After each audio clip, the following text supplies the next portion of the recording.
A man mocks elderly passenger in first class. Freezes in shock when he learns his true identity. Before we go further, please ensure to like, share, and subscribe for more interesting stories like this one.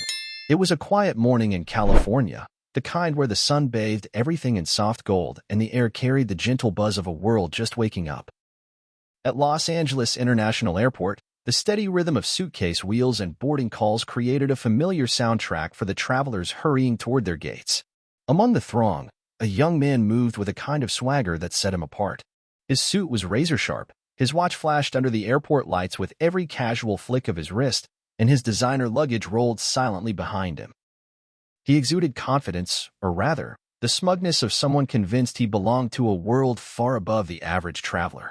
When the first-class boarding call crackled over the speakers, he was among the first to step forward, flashing a tight, self-satisfied smile at the agent checking his ticket. Inside the cabin, he claimed his seat like a king settling onto his throne. With a dramatic sigh, he sank into the wide leather chair, tossing his jacket lazily to the side, then spent a few deliberate moments arranging his belongings, the watch, the cufflinks, the phone, each placed carefully to be noticed. He leaned back, surveying the polished wood, the glimmering fixtures, and the other first-class passengers with the casual superiority of someone certain he deserved it all. First class wasn't just a seat to him, it was a statement. And then, disruption. The line outside the cabin shifted as an elderly man appeared at the front. Bent slightly with age, he walked slowly, leaning heavily on a simple wooden cane. His clothes were neat but unremarkable, a soft, worn sweater, comfortable slacks, and shoes that had clearly traveled many miles. No flashy accessories, no air of importance, just quiet resilience. The young man caught sight of him and immediately smirked. With an exaggerated tilt of his head toward the neighboring passenger, he muttered, loudly enough for anyone nearby to hear, "Looks like first-class standards are slipping." The words hung in the air awkwardly. Some passengers shifted uncomfortably. A few lowered their eyes, pretending not to hear. The flight attendant at the door, however, greeted the elderly man warmly, offering a respectful nod and a smile that seemed almost personal. Undeterred, the young man leaned back into his seat, crossing one leg over the other with a lazy grace. He watched with thinly veiled amusement as the old man made his slow journey down the aisle. Every careful step seemed, to him, a confirmation that the man didn't belong in a place meant for luxury and speed. When the elderly gentleman reached the seat directly across from him, the young man couldn't help but chuckle under his breath. Really? First class? It almost felt like an insult to the exclusivity he had paid so much for. The old man said nothing. He quietly placed his cane beside him, tucked his small, battered carry-on into the overhead bin without assistance, and eased into his seat with a soft sigh. His face, deeply lined and weathered, remained composed, serene, even. He fastened his seatbelt and folded his hands neatly in his lap, utterly unfazed by the whispers, the stares, or the quiet laughter aimed at him. The young man turned back to his phone, scrolling through emails and messages, barely able to suppress the smug grin on his face. In his mind, it was clear the old man didn't belong here. Maybe it was charity, maybe a lucky upgrade, maybe someone felt sorry for him, but it didn't change the obvious imbalance. Flight attendants moved through the cabin offering welcome drinks. When one reached the elderly man, she bent slightly, offering not just a glass of champagne, but something warmer. "Respect. Welcome aboard, sir," she said with a kind, almost reverent smile. "It's wonderful to have you flying with us again." The young man's eyebrows twitched upward. Again? That was odd. Maybe the airline did this for sentimental reasons. He quickly dismissed it, sipping his own champagne and adjusting his seat settings with unnecessary flair. Outside the window, ground crews zipped across the tarmac and practiced choreography, preparing the aircraft for takeoff. Inside, the cabin settled into a soft murmur as passengers tucked themselves in for the long journey ahead. The young man, meanwhile, stretched out, feeling the luxury around him, the fine stitching of the leather seat, the faint scent of expensive cologne and polished wood. He spared a glance across the aisle at the elderly man, who simply sat quietly, his eyes closed, his expression peaceful. The arrogance in the young man bubbled higher. He leaned back and whispered again, this time to the woman across the aisle. Bet he saved his whole life for this one ride. The woman didn't respond. She gave a tight smile and turned away, leaving the young man to his own assumptions. In his world, appearances were everything, and those who didn't look the part didn't deserve the privileges that came with it. He didn't notice the little details. The way the crew treated the old man with just a bit more care, the way even the co-pilot gave a brief nod when walking past. He was too busy playing the part he thought first class demanded. As the engines roared to life and the plane began to taxi toward the runway, the young man settled in for what he expected would be an easy flight. He had no idea that this simple, quiet morning would end with his world flipped upside down, and that the man he had mocked would teach him a lesson he would never forget. The journey hadn't even truly begun yet, but the story had.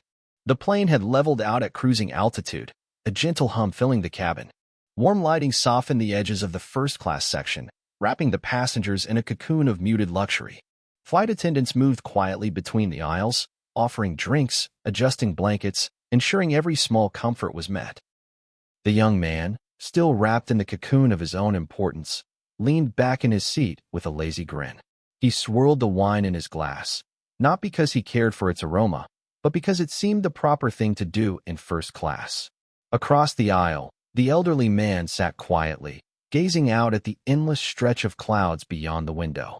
He seemed content, his hands resting calmly on his lap, his expression unreadable. The young man, restless for entertainment, decided he had found an easy target. Loud enough for half the cabin to hear, he said to his seatmate, "First class used to mean something. Now it's like a raffle. Anyone can end up here if they're lucky enough." A few chuckles floated up from nearby seats, though they sounded strained, uncomfortable. Some passengers shifted in their seats, pretending not to hear, while others stared resolutely ahead, their faces stiff. The elderly man gave no sign he heard. He remained still, his eyes on the sky outside. Emboldened by the lack of reaction, the young man leaned closer to his companion. "I mean, seriously, what's the point of paying top dollar when you're sitting next to charity cases?" He laughed, a short, sharp sound, seeking validation from anyone who would offer it. The woman across the aisle gave him a disapproving glance before turning her attention firmly back to her book. The businessman beside him gave a weak, polite smile, then busied himself with his laptop. But none openly challenged him, and that was enough encouragement. Another flight attendant approached with a fresh glass of water for the elderly passenger. She set it down carefully, speaking in a tone that bordered on reverent. "Let me know if you need anything, sir," she said with a small, deferential bow. The young man snorted softly into his wine glass. "They sure are generous with their sympathy," he muttered, shaking his head as if the entire situation were some grand joke at his expense. The old man continued to watch the clouds, his face composed, untouched by the remarks. There was a kind of quiet strength about him, a deep, unshakable calm that made the young man's behavior seem all the more petty.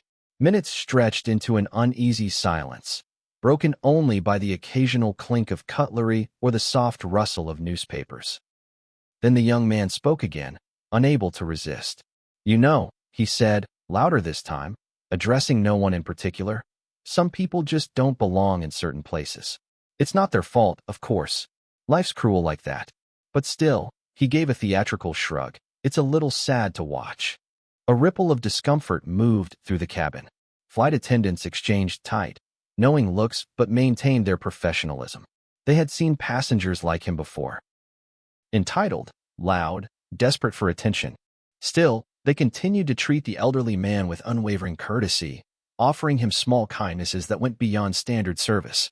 Another blanket, a refill of tea, a wordless check to see if he needed anything else. The young man watched these interactions with growing irritation. To him, every bow, every smile, every extra gesture of care was another reminder that he wasn't the center of attention here. And that stung. He leaned back heavily in his seat, his good humor souring. He muttered under his breath about how the standards were dropping everywhere, and it was only a matter of time before first class felt like a public bus. Across from him, the elderly man closed his eyes briefly, as if savoring the warmth of the sun filtering through the window. Not once did he respond. Not once did he engage. His silence spoke louder than any retort could have. The young man, sensing that his barbs had failed to provoke, grew restless.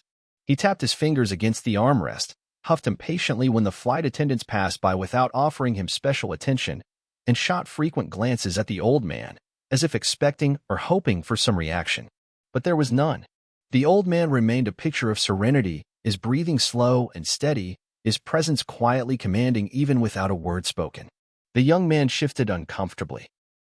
He told himself it was the seat, the lighting, the wine, anything but the unsettling feeling creeping into his chest, the feeling that somehow, despite all his bravado, he was the one who didn't belong. Another hour passed. The attendants began preparing the cabin for lunch service. As they moved methodically through the aisles, offering menus and taking orders, they paused at the elderly man's seat with genuine respect. "Anything special for you today, sir?" asked one attendant warmly. The young man couldn't help but roll his eyes.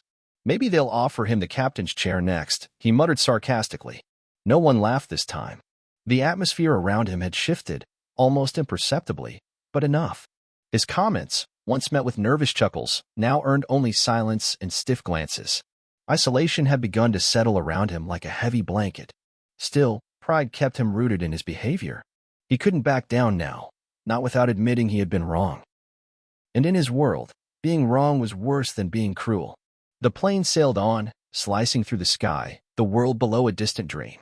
The young man sat in his expensive seat, surrounded by luxury, yet more alone than ever. Across the aisle, the elderly man reached for a book tucked into the seat pocket, opened it, and began to read, his fingers steady, his expression peaceful. The young man turned his gaze to the window, but saw only his own reflection staring back at him. A reflection he found, for the first time, hard to meet. The mockery had failed to disturb the elderly man. It had only exposed the insecurity of the one who spoke it. And the flight was far from over. The plane sailed smoothly for a time, the rhythmic hum of the engines creating a calming backdrop. Then, without warning, a sudden jolt rocked the cabin. It wasn't severe, just enough to rattle glasses and unsettle a few trays. A sharp gasp rose from the passengers, followed by nervous laughter and murmured reassurances. Near the front of first class, a tray slipped from a cart, sending a glass of water skidding across the aisle. It came to a stop at the elderly man's feet, droplets splashing onto his shoes and the base of his cane. Before he could move, a flight attendant appeared at his side with swift efficiency, kneeling to gather the mess.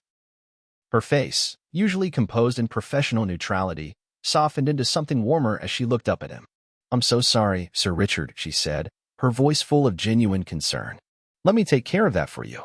The words slipped out so naturally, almost instinctively, yet they hung in the air like a dropped coin, drawing attention. The young man's head snapped around. "Sir Richard?" He straightened up in his seat, curiosity flashing through his carefully composed smirk. "Sir?"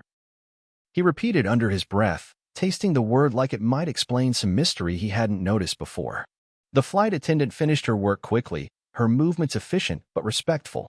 She rose, gave Sir Richard a small, almost deferential nod, and retreated back to the galley, leaving behind a silence heavy with unasked questions. The young man, unable to resist, adjusted his cufflinks and leaned slightly across the aisle. His voice, when he spoke, carried the syrupy sweetness of false politeness. "Bit of a scare there," he said casually, flashing what he thought was a charming smile. "Hope you're all right." Sir Richard looked up from his book, offering a small, kind smile. His eyes were bright, steady, the sort of eyes that missed little, judged even less. "All good," he said with a gentle nod. "Just a little excitement to break up the flight." The young man chuckled, too loudly, pushing the conversation forward. "Sir Richard, was it?" he asked, as though the title were some quaint mistake. "That's right," the old man replied simply, his tone neither boastful nor defensive. The young man leaned closer, his curiosity thinly veiled behind a mask of casual conversation. "So, what do you do?" Or did, I should say. There it was, the subtle edge, the carefully disguised dismissal. In his mind, there was only one explanation. Some cushy retirement, some honorary title handed out to men who spent decades filing reports or fixing engines. Sir Richard smiled again, folding the corner of his page with deliberate care before setting his book down. "I work with airlines sometimes," he said lightly, as though discussing the weather. The young man seized on it instantly. He reclined a little further into his seat, smirking. "Ah, airlines. Figures. Pilot, maybe? Or engineering?" His tone dripped with the kind of patronizing amusement reserved for those he deemed safely beneath him. Sir Richard gave a small chuckle, one that seemed to carry a lifetime of stories the young man would never guess. "Something like that," he said with a twinkle in his eye. The young man nodded knowingly, convinced he had decoded the entire story. Another retired employee. Maybe a maintenance supervisor, maybe a senior pilot grounded after decades in the air. Respectable enough, he supposed, but nothing that warranted the kind of reverence he'd seen from the crew. He settled back, satisfied with the conclusion he'd drawn. In his world, titles were props, nothing more. They might impress in small circles, but real power wore newer clothes, tailored suits, six-figure watches, names printed on skyscrapers, not tucked away behind simple sweaters and worn shoes. "Must be nice," he said airily, waving his hand. "A little recognition for a lifetime of service." Sir Richard smiled again, not correcting him, not clarifying, simply letting the moment float between them. The young man mistook silence for agreement. He turned his attention back to his phone, tapping through messages with an air of triumph. The brief conversation, in his mind, had settled the matter. The old man was no more than a relic, a piece of aviation history polished up with polite titles and gentle treatment from overly sentimental flight crews. He didn't notice the way the flight attendants glanced at Sir Richard as they passed, their nods slightly deeper, their smiles lingering a little longer. He didn't see the way even the co-pilot, emerging briefly from the cockpit, caught sight of the elderly man and gave a respectful half-bow before disappearing again behind the secure door. No, the young man remained cocooned in his assumptions, certain he understood the rules of the world, where status was worn on your wrist, driven in gleaming cars, displayed in exclusive clubs, and shouted from glossy magazine covers. He didn't realize that real stature often walked quietly, unbothered by the need for recognition, and that the ones who commanded true respect rarely demanded it aloud. Sir Richard picked up his book once more, settling back into his seat with an ease that spoke of a man who had flown countless miles, sat at countless tables, made decisions that shaped the lives of thousands, yet never felt the need to announce it. The clouds thickened outside the window, the sky shifting from clear blue to muted gray. Somewhere over the Atlantic, the flight continued, unaware of the silent lesson unfolding at 40,000 feet. The young man sipped his drink and smirked to himself, confident he had the full measure of the man across the aisle. He had no idea just how wrong he was. The plane began its descent, the gentle hum of the engines cutting through the soft rustling of the cabin. The once steady rhythm of the flight shifted into a slight turbulence, a reminder of the approaching land. Outside the window, the first slivers of land became visible, the ocean fading beneath the wing as they neared the airport. The smoothness of the flight seemed to lull everyone into a false sense of tranquility. But for one passenger, something was stirring, a feeling of unease. The young man glanced out the window and saw the sprawling city below, a labyrinth of buildings that seemed to pulse with the promise of wealth, opportunity, and status. He absent-mindedly checked his watch, his fingers brushing against the gold band. First-class perks. They had come through again. But then, an announcement interrupted the quiet. "Ladies and gentlemen," the captain's voice echoed through the cabin, "as we begin our descent into our destination, we would like to take a moment to welcome an honored guest aboard today's flight. We ask that first-class passengers remain seated for a special disembarkation. We appreciate your cooperation." The young man sat up, eyebrows furrowing slightly. Honored guest? What was this? He leaned back, his curiosity piqued. The elderly man, across the aisle, remained silent, as he had throughout the entire flight.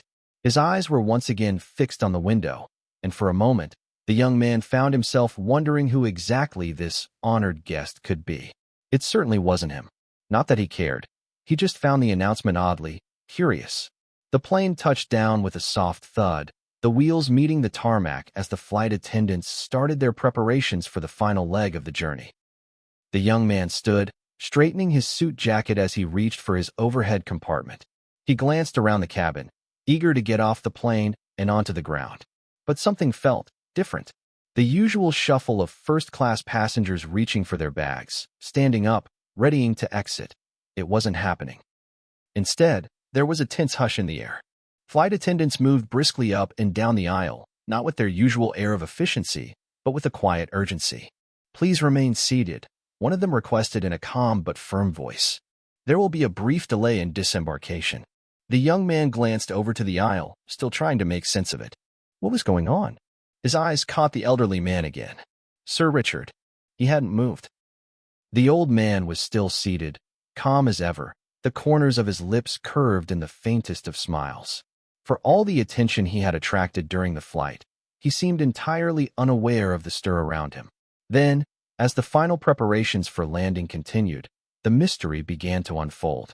The first-class passengers were asked to remain seated as the flight attendants made a clear path for something, or rather, someone, in particular. A group of airline executives suddenly appeared at the front of the cabin, along with a few security personnel. They moved with precision, their uniforms pristine, but there was a tension in the air, as if they were preparing for something significant. "Please make sure to remain in your seats until further notice," one of the executives instructed, his voice low but authoritative. The young man, now slightly disoriented, peered over his shoulder. What was all this? Special treatment for one passenger? This wasn't typical. It wasn't how things were supposed to be done. A first-class cabin was always a well-oiled machine of efficiency and luxury, not this. And then, the moment arrived. The elderly man, Sir Richard, rose slowly from his seat. There was no grand gesture. He didn't stand up with the sort of dramatic flair one might expect from someone who had commanded such attention. No, he moved with quiet dignity, the fluidity of a man who had long since grown accustomed to attention, but never sought it. Flight attendants, without hesitation, stepped aside. As Sir Richard shuffled toward the aisle, they bowed, not just a nod, but a genuine, respectful bow. It was almost ceremonial in its precision. The young man blinked. Was this some kind of joke? Then, the whispers began. "That's Sir Richard Stanton." Someone murmured. The young man's ears pricked. Sir Richard Stanton? The name seemed familiar, but he couldn't place it. His brow furrowed. That name didn't fit the man he had seen earlier. The elderly man? The same one he had quietly mocked and dismissed? He turned to the flight attendant beside him, his voice low, though the words tumbled out in a mix of disbelief and confusion. "Who is that?" he asked, his tone betraying his uncertainty. She gave him a small, almost pitying smile. "Sir Richard Stanton," she repeated, as if it were a simple fact he should have known. The renowned philanthropist and airline magnate. A wave of realization hit him like a punch to the gut. The name hit him with a force he couldn't ignore. Sir Richard Stanton. The very name was an icon in the world of aviation, business, and philanthropy. He had built empires, changed industries, and had long been the subject of admiration and awe. He was a man whose name was spoken in the same breath as legendary CEOs and groundbreaking innovators. The young man's face drained of color. His mind scrambled to make sense of it all. This was Sir Richard Stanton? The quiet, elderly man he had mocked, the one he had assumed was just another retired airline employee, was one of the most influential men in the world. And here he was, treated with reverence, as he should have been. The whispers around him grew louder. He heard them now, clearly, as the security personnel began to clear the way for Sir Richard's departure. "That's the man behind Global Air. I can't believe he's still active in the industry. I thought he retired years ago." The young man swallowed hard, his thoughts racing. He had been so certain of his judgment, so smug in his dismissal. He felt a deep, gnawing sense of regret creep over him. How could he have been so blind? The flight attendants continued their quiet, respectful movements, guiding Sir Richard off the plane first, before anyone else was allowed to disembark. He moved slowly, but with an unmistakable air of authority, his presence magnetic. The young man stayed seated, unable to tear his gaze away, feeling his world shift beneath him. As the elderly man passed through the doorway and into the terminal, flanked by airline executives, the young man sank back into his seat. The weight of the moment pressed down on him, and for the first time during the entire flight, he felt small, truly small, in the presence of someone whose power and influence he had completely misunderstood. His face flushed with embarrassment, his thoughts swirling with disbelief. He had mocked the wrong man. As the plane came to a halt on the tarmac, a strange tension hung in the air, thick with anticipation. The usual bustle of disembarking passengers was replaced by a subdued stillness, as if the ground itself was holding its breath. The young man, still reeling from the events of the flight, stood by the window, his eyes scanning the scene outside, searching for something familiar, anything that could explain the odd ceremony that had unfolded aboard the plane. Then, his gaze landed on something that made his heart skip a beat. A red carpet. It stretched out across the tarmac, rolling in front of the plane like a vivid ribbon, leading toward a cluster of people gathered at the foot of the terminal. The crowd was an unusual mix: airline executives, local dignitaries, and security. A dozen men and women stood poised at attention, surrounding a figure who had just stepped into the light. A giant banner hung high above them, its bright letters impossible to miss. "Welcome home, Sir Richard Stanton, founder of Global Airways." The young man's stomach dropped. His jaw went slack as he read the words again, slowly, carefully, making sure he hadn't misread them in his stunned state. Sir Richard Stanton. That was the name. That was the man. But this wasn't just some rich businessman or wealthy retired airline employee. This was the founder of Global Airways, a company he had heard of only in passing, a name that floated in boardrooms, on the lips of financial experts, and across news outlets in the world of aviation.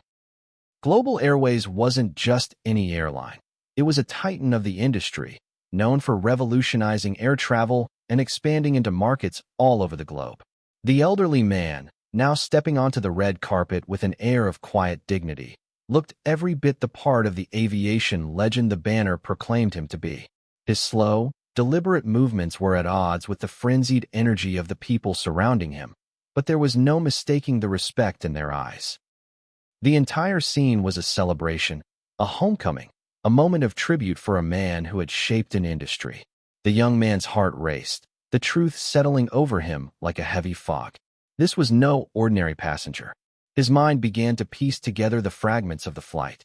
The subtle respect the flight attendants had shown Sir Richard, the deferential bows, the hushed tones of the staff, the whispered name, Sir Richard. It had all been there, all the clues. But he had been too blind, too arrogant to see them. He had thought the old man's quiet demeanor was a sign of weakness, his humble appearance a hint of something forgotten. How wrong he had been. Outside the window, the ceremony unfolded in slow motion. Sir Richard stood at the center, surrounded by a swarm of media photographers, their cameras flashing in rapid succession. Their voices were muffled from inside the plane, but the excitement was palpable, like the world itself was celebrating this return. The crowd parted as Sir Richard waved gently, a simple gesture that carried the weight of decades of influence. The young man could hardly breathe. His eyes flicked between the scene unfolding on the tarmac and the reflection of his own shocked face in the window. How had he missed this? How had he allowed himself to become so condescending, so utterly dismissive of the very man who had likely shaped the flight industry in ways he couldn't even imagine? He turned away from the window, his stomach twisting with humiliation. He could still hear the voices of the flight attendants in his mind, the way they had treated Sir Richard with such care, such reverence. His earlier mockery, his cruel remarks, echoed in his ears, each word now seeming like a direct slap in the face to the very man who had built this empire. He had mocked a legend. The thought was unbearable.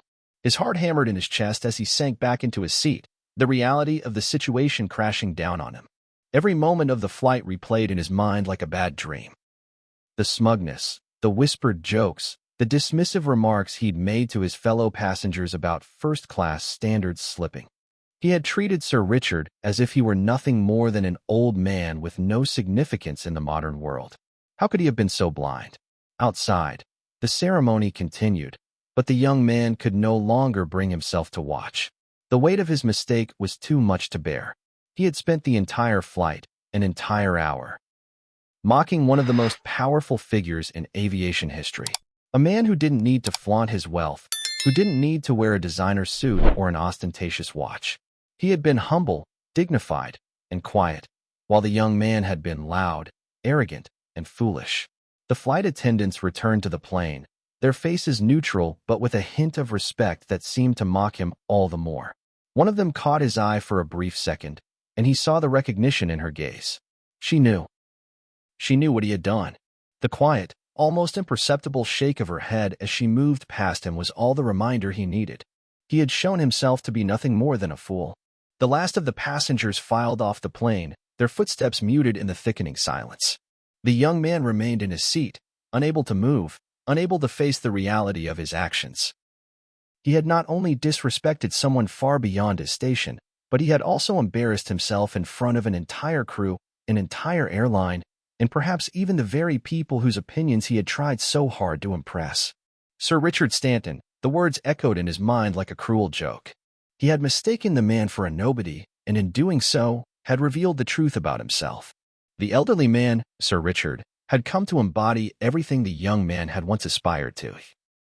The quiet power of true success, the ability to command respect without uttering a word.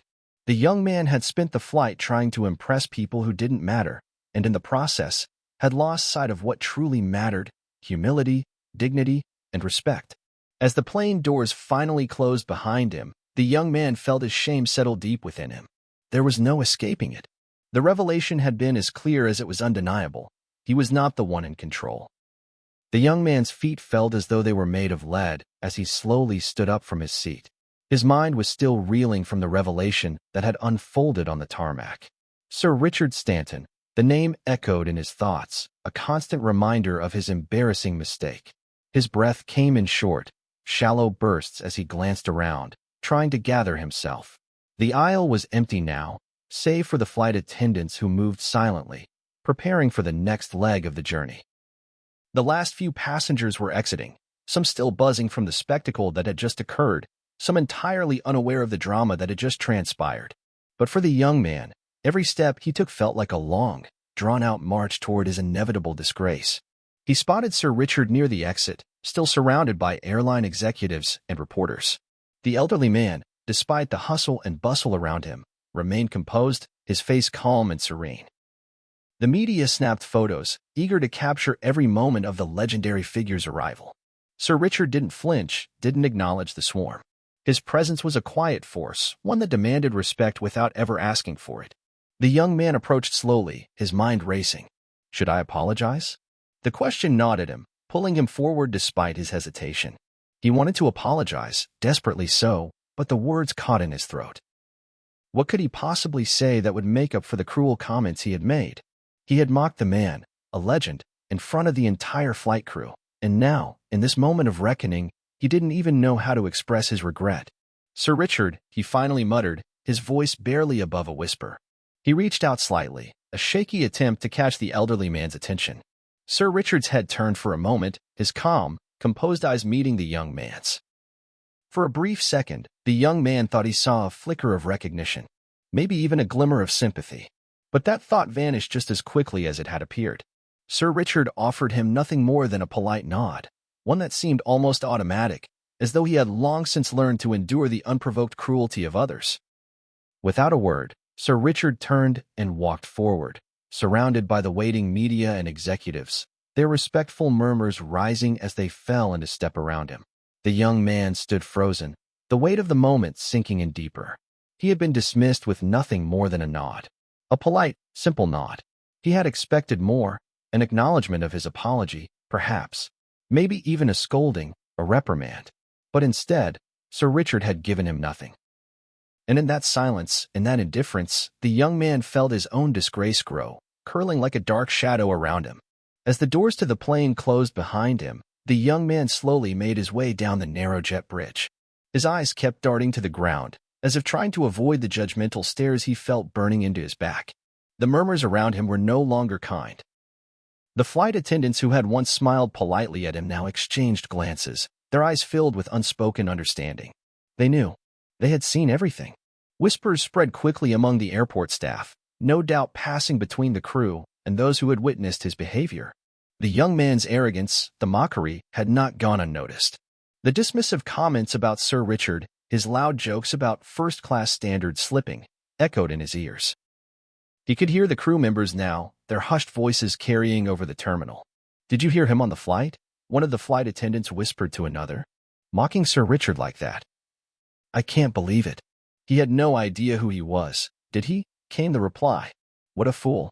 The young man felt his face burn as he hurried through the terminal, wishing with every ounce of his being that he could sink into the floor and disappear. Fool. That was the word that echoed in his mind. He had been a fool. Every judgmental glance from the crew, every sidelong stare from the passengers who had overheard his comments, felt like a strike against his ego.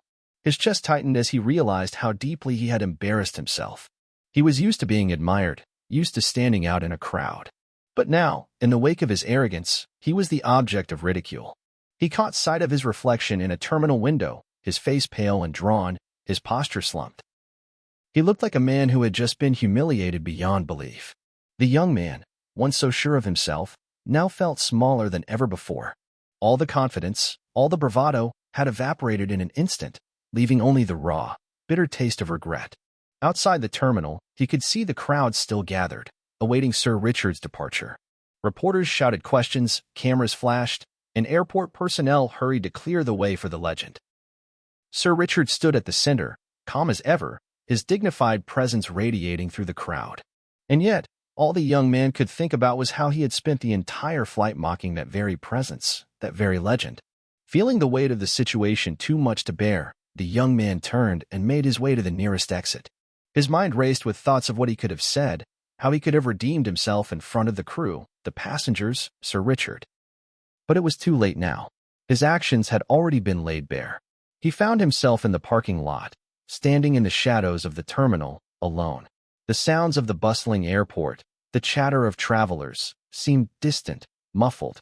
The world had moved on, but he was still trapped in the moment of his failure, unable to escape the shame that had settled deep within him. This was the price of arrogance, he realized. No longer the center of attention, no longer admired by the crew, he was just another passenger, one who had learned the hardest lesson of all. True respect couldn't be bought. It had to be earned. And in his attempt to belittle Sir Richard, he had only earned his own humiliation. As he got into his car and drove away, he couldn't shake the feeling that the world had shifted somehow. What had once seemed so important, wealth, status, the ability to dominate, now felt so empty. In that instant, he understood something far deeper, the power of humility. And he knew, deep down, that he would never forget the lesson Sir Richard Stanton had taught him, not with words, but with actions. The terminal was quieter now, the bustling crowds and hurried voices replaced by a hushed stillness. The young man sat alone in a corner, his face a mask of contemplation. He wasn't sure how much time had passed since Sir Richard had left the airport. It felt like hours, but it was only a matter of minutes. He could still hear the faint echoes of the crowd's excitement outside, the flashes of cameras, and the quiet, dignified presence of the man he had so foolishly mocked. His hands rested on his lap, trembling slightly. He had walked away from the scene, his pride shattered, his confidence a distant memory. Now, sitting in the terminal with nothing but his thoughts, he found himself confronting the ugly reality of his actions. His eyes wandered aimlessly around the terminal, unable to focus on anything. It wasn't the usual hum of passengers rushing to their gates that held his attention. It was the discomfort of his own reflection. Flashbacks began to haunt him, flashes of moments from the flight, each one more vivid than the last. He could hear his own voice, so full of arrogance, so dismissive, as he mocked Sir Richard for his age, his simplicity, his quiet demeanor. He saw the old man's face again. The calm, almost serene expression, untouched by the insults, undeterred by the cruelty of his fellow passenger. He remembered the way Sir Richard had smiled gently when he spoke, his tone soft, almost unbothered. And yet, the young man had been too blind, too full of himself to see it. Dignity. That was what Sir Richard had carried with him through it all, a kind of silent power that the young man could not comprehend until now. The flashing images in his mind shifted. He saw the old man as he stepped off the plane, his cane tapping gently against the tarmac, his every movement slow and deliberate. And then, he saw the reactions of the people around him, the respect, the flight attendants, the executives, the reporters, all offering him their deference, their admiration. It had all seemed so out of place in the young man's mind, because he had expected the same superficial markers of wealth and status that he was used to seeing in others. But Sir Richard's wealth wasn't on his sleeve. It wasn't in the flashy suit or the designer accessories. It wasn't in the way he walked or spoke.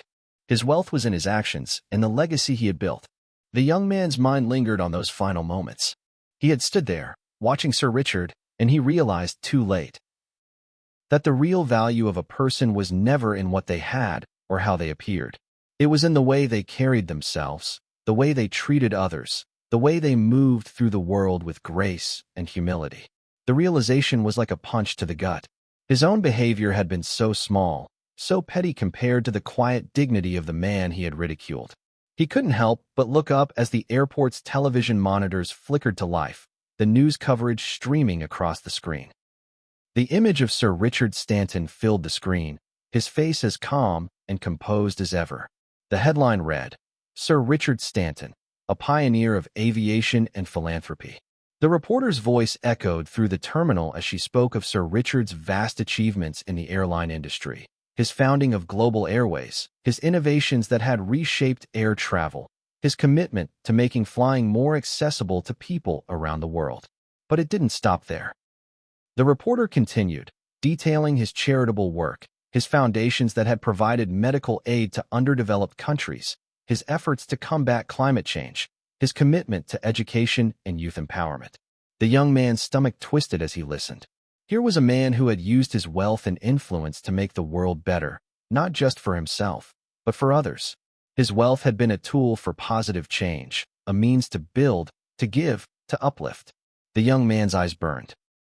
He had spent so much of his life looking for validation in the wrong places, in his designer watch, in the expensive luggage he carried, in the loudness of his voice. He had been obsessed with impressing people, with proving his own worth to a world that would only judge him by surface-level standards. But Sir Richard had never needed that kind of validation. His worth had been earned through his actions, through the lives he had touched, and through the quiet way he had built an empire without ever needing to boast about it. As the television screen flickered back to images of Sir Richard's charitable work, the young man leaned forward, his hands gripping the edge of the seat. A knot had formed in his throat. He felt small, insignificant, like he had wasted so much of his life chasing the wrong goals. In that moment, he understood something profound. True class had nothing to do with appearances or wealth.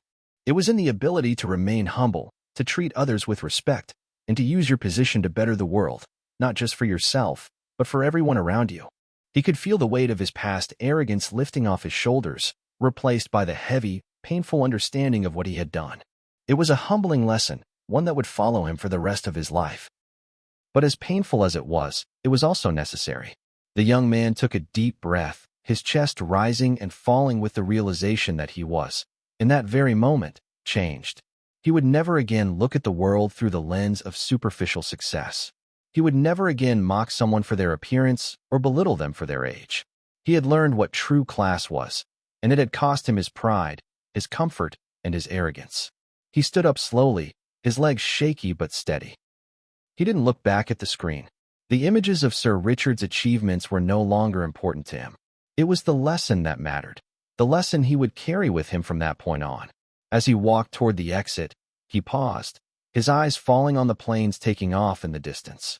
He watched as they climbed into the sky, a symbol of freedom and possibility. He understood now that the true journey wasn't about the destination, but about how you traveled, how you treated others along the way, and how you used your experiences to shape the world around you. With a final glance at the planes soaring high above, the young man stepped out into the world, a changed man. He wasn't sure what the future held, but he knew that this moment, this lesson, would stay with him forever. Humility, respect, and grace. These would be the things he would chase now. And he would never forget the man who had taught him that lesson. Sir Richard Stanton. If you enjoyed this story, ensure to like, share, and subscribe for more amazing, heartfelt stories like this. Also, let us know where you are watching from and drop your thoughts in the comments. What did you think of the journey of the young man and Sir Richard Stanton? Did the lesson of humility resonate with you? We'd love to hear your views and discuss how we can all be more mindful of our actions. Don't forget to share this story with someone who might need a reminder of what true class really means. Thanks for watching.